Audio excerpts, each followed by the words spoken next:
కార్యక్రమంలో భాగంగా మన పాఠశాలకు వచ్చినటువంటి పెద్దలు జెడ్పీ చైర్పర్సన్ శ్రీమతి సరితమ్మ గారికి, మన పాఠశాల హెచ్ఎం వెంకట నరసయ్య గారికి, స్థానిక కౌన్సిలర్ అనిత శ్రీనివాస్ గారికి, మన మున్సిపల్ చైర్మన్ బిఎస్ కేశవ్ గారికి మరియు నా తోటి విద్యార్థులకు నా నమస్కారం.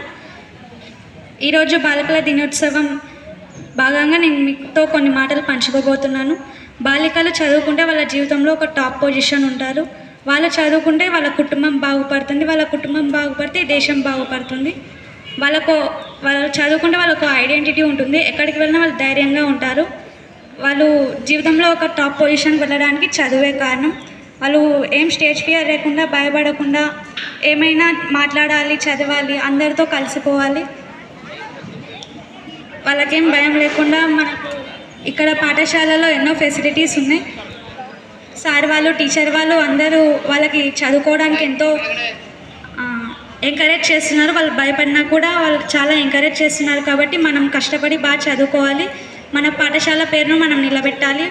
అందరు బాగా చదువుకుంటే వాళ్ళకు కూడా కొంచెం హ్యాపీనెస్ అనేది ఉంటుంది.